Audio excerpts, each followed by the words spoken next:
The grid लोभ एक आम आदमी के जीवन पर आधारित फिल्म है। इस दौर में कैसे एक आम आदमी करोड़पति बनने का सपना देखता है, लेकिन उसके लिए वह गलत रास्ता चुनता है। इस फिल्म को श्रेयसी चौधरी ने लिखा और डायरेक्ट किया है। वह इस फिल्म से निर्देशन की दुनिया में डेब्यू कर रही हैं। फिल्म में अभिनेता स्मित चौधरी, रोशनी सहोता, कुलदीप सिंह, प्रिया सोनी, नंदन मिश्रा और अन्नपूर्णा वी गिरी मुख्य भूमिका में हैं। इस फिल्म की शूटिंग के दौरान फिल्म की director Shreyasi Chaudhary 9 month pregnant थी। उन्होंने डिलीवरी के पहले तक खूब काम किया। फिल्म को इंदौर और उसके आसपास फिल्माया गया है। यह फिल्म MX प्लेयर पर रिलीज हो चुकी है। नवभारत टाइम्स ऑनलाइन से हुई खास बातचीत में श्रेयसी और सुमित चौधरी ने इस फिल्म के शूटिंग के दौरान के अनुभवों को साझा किया है। देखिए यह इंटरव्यू। आपने तो करीना कपूर को पीछे छोड़ दिया, मतलब बच्चे को साथ में लेके आप शूट कर रही हैं, वो भी 9 मंथ। आपको डर नहीं लग रहा था? लोग 9 मंथ में घर में चले जाते हैं, डॉक्टर के पास चले जाते हैं, हॉस्पिटल में एडमिट हो जाते हैं, और वो कोई भी समय हो सकता था, कोई भी वीक हो सकता था, कोई भी डे हो सकता था। तो आप मतलब क्या मनोस्थिति थी जब आप शूट भी कर रही हैं, 9 मंथ्स आप प्रेग्नेंट हैं, क्या कुछ चल रहा था? दिमाग में तो बहुत सारी चीजें चल रही थी, क्योंकि उस टाइम की टेंशन, एक फ्रस्ट्रेशन अलग होती है। आपको छोटी छोटी चीजों में चिढ़ भी हो जाती है, but at the same time मुझे मेरा पैशन पूरा करना था। तो जब हमने इसकी प्लानिंग की तब तक तो मैं प्रेग्नेंट हो ही चुकी थी। इसके वजह से मैं नहीं चाहती थी कि उस चीज के वजह से इस काम को रोकूं, क्योंकि प्रेगनेंसी, बच्चा होना ये तो नेचर का है ही, वो तो होना ही है।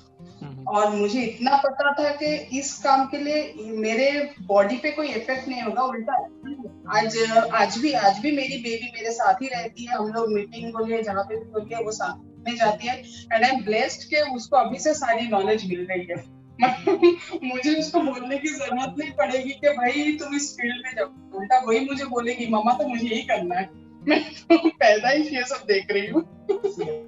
बेसिकली अगर देखा जाए तो ऑब्वियसली जो काम इन्होंने उस कंडीशन में किया, लाइक आप लोगों के लिए वही, जैसे आपने कहा हॉस्पिटल में जाते या तो आप घर पर बैठे होते, लेकिन वही 38-40 डिग्री टेम्परेचर में, इतनी हीट में आप जब भी बैठना नहीं होता था, मैडम को कैमरे के साथ नहीं खड़े रहना है, क्योंकि उन्होंने जो विजन अपना रखा है उसी पर उनको खरा उतरना था, और वो सिर्फ किसी भी तरीके का कॉम्प्रोमाइज नहीं करना चाहती थी। तो इन्होंने जिस कंडीशन में उसको किया वो डिजर्व करते हैं इसके लिए। खैर उसके लिए आज मुझे लोगों से अप्रिसिएशन भी मिल रहा है, और जो भी देख रहे हैं सब तारीफ कर रहे हैं, वो मेरे लिए बहुत बड़ी बात है। तो खैर मैंने जो मेहनत की, मुझे ऐसा लगता है कि खैर वो तो कामयाब हो रहा है। खैर सारी सहूलियत दी जाती थी मैडम को, लेकिन वो चाहिए नहीं होती थी। इनको फिर भी जाना है, चाहे कुछ भी हो, उनको कैमरा के पास में रहना है। और जस्ट बिकॉज ऑफ दिस उस मोमेंट पे खैर by the grace of God कुछ हुआ नहीं इस तरीके से। बट डॉक्टर ने जिस मोमेंट पे इनको एडमिट किया, काफी इनका जेस्टेशनल डायबिटीज काफी हाई हो चुका था। डॉक्टर ने बोला अगर आप 1-2 दिन आगे पीछे करते तो शायद बहुत गलत भी हो जाती चीजें, लेकिन कहीं ना कहीं इनकी जो स्पिरिट थी उस चीज को लेकर इन्होंने सारी चीजों को हम ओवरकम करते चले गए। थैंक गॉड कि कुछ गलत नहीं हुआ। लेकिन हाँ, बस यही आज एक्चुअली मोस्ट ऑफ द हमारी जो लोकेशंस थी वो आउटडोर थी, और उस दौरान गर्मी भी थी। बट हाँ, आई एम वेरी थैंक कि वही मैंने पहले भी कहा, मेरी टीम ने बहुत साथ दी। हालांकि मैं बैठ नहीं सकती थी, क्योंकि मेरी डायरेक्टर डेब्यू है, तो मुझे ऐसा कहीं पर भी कुछ कमी नहीं चाहिए थी। और ऑब्वियसली जब मैं इस तरीके से फील्ड में उतरी हूँ, मैं उस सिचुएशन में उतरी हूँ, तो उसको मैं एक्सक्यूज भी नहीं दे सकती थी कि हाँ भाई ऐसा है वैसा है तो मैं नहीं करूंगी। तो मुझे करना ही था। मैं भाग दौड़ करती थी, लेकिन मेरा पूरा ध्यान भी रखा जाता था। हाँ, ये है कि जब मेरी डिलीवरी की टाइम आई तो डॉक्टर ने बोला कि अगर आप 1-2 दिन आगे पीछे करते तो शायद बहुत गलत हो जाता, शायद दोनों में से कोई एक आज नहीं भी होते, ऐसा भी हो सकता था। तो वो चीजें मैंने फेस की। बट फिर भी मैं सभी औरतों को बोलूंगी कि प्रेगनेंसी को एक्सक्यूज मत बनाइए। वो तो ऊपर वाले की देन है, उसके साथ आप काम भी कर सकते हो, ऐसा नहीं, बस आपका ध्यान रखिए। तो फिल्म की शूटिंग पूरी हो गई थी जब डिलीवरी डेट और टाइम आया, तो शूटिंग पूरी हो गई थी कि आपको सेट से ले जाना पड़ा था? नहीं, अब पूरी नहीं हुई थी। मुझे एक्चुअली हमने ये 2 स्केड्यूल में इसलिए बनाना पड़ा क्योंकि मेरी हालत बिगड़ गई थी, तो हमें शूट बंद करना पड़ा। फिर मेरी डिलीवरी हुई, डिलीवरी मेरी सिजेरियन थी, तो मैं तुरंत कर भी नहीं सकती थी, तो मुझे लेना पड़ा 5-6 मंथ का गैप, और फिर वापस मैंने फिर फिल्म को कर।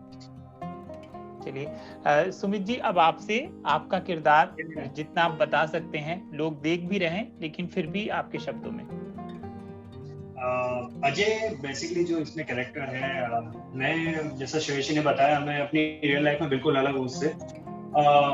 काफी चैलेंजिंग था क्योंकि उसमें बहुत सारे वेरिएशंस हैं।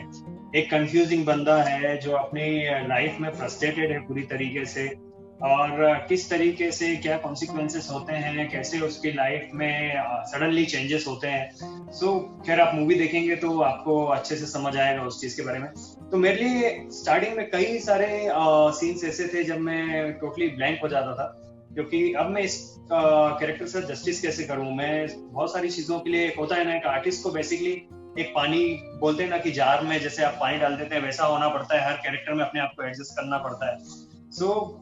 उस मोमेंट पर श्रेयसी ने मुझे काफी हेल्प किया अपने कैरेक्टर को, जहां मुझे लगता था यार मुझे समझ नहीं आ रहा है, मैं कंसंट्रेट नहीं कर पा रहा हूँ इस पर्टिकुलर कैरेक्टर के साथ, जस्टिफाई कैसे करूँ, इस सीन को जस्टिफाई कैसे करूँ। ये मुझे काफी उस चीज को लेकर डिस्कशन करके काफी कंफर्ट करती थी कि नहीं, इस तरीके से नहीं, मेरा विजुअलाइजेशन ऐसा है, आप ऐसा करो। उससे मुझे काफी हेल्प मिली उस कैरेक्टर को प्ले करने में। मैं कह रहा था कि जब श्रेयसी सेट पर होती थी और आपको किस तरह की चिंता होती थी? आप आगे पीछे रहते थे, वो कहीं जा रही हैं तो आप उनका हाथ पकड़ लेते थे, या अपनी एक्टिंग में ज्यादा ध्यान देते थे और आपको लगता था वो खुद को संभाल लेंगी? क्या सिचुएशन थी आपके दिल में, क्या हलचल मची रहती थी? ये तो मैं बता सकती हूँ क्योंकि इन्होंने दोनों कैरेक्टर बहुत अच्छे से निभाए। वो तो खैर प्रोफेशन है, एक्टिंग, उन्होंने उस कैरेक्टर को भी बहुत अच्छे से निभाया, अजय, जो इन्होंने फिल्म में की। लेकिन पर्सनल लाइफ में भी इन्होंने हमेशा साथ दिया है। उस टाइम पे भी, चाहे कुछ भी सिचुएशन हो, चाहे शूट के दौरान हो, और इनको लगता था कि मैं अनकंफर्टेबल फील करती हूँ, तो इनका प्रेफरेंस ऑब्वियसली पहले फैमिली होती थी, आज भी है, आज तो खैर उन्होंने दोनों किरदार बाप को भी निभाया, जिसमें से हस्बैंड वाला बहुत अच्छा निभाते हैं और निभा रहे हैं। दूसरा तो निभाया ही है, दूसरा तो निभाया, तभी तो ऑडियंस को अच्छा लगा है। क्या बात है।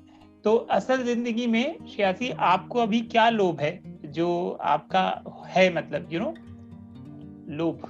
मेरा लोभ ये है कि मुझे उस मकाम तक पहुंचना है कि कल को मेरे बच्चे बोले कि हाँ भाई हम इनके बच्चे हैं। मेरा सबसे बड़ा लोभ यही है कि वो प्राउड फील करे कि हाँ ये हमारी माँ है। उस पोजीशन तक पहुंचना। और सुमित, आपका लोभ?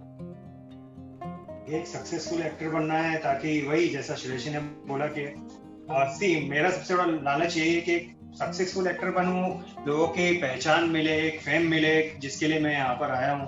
कम से कम मेरे बच्चों को मुझ पे प्राउड हो कि नहीं यार, पापा ने कुछ करके दिखाया।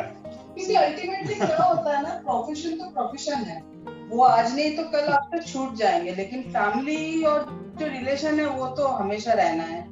तो आप ऐसा करो कि वो लोग आपको हमेशा याद रखें। वो सबसे सक्सेसफुल इंसान बनना है।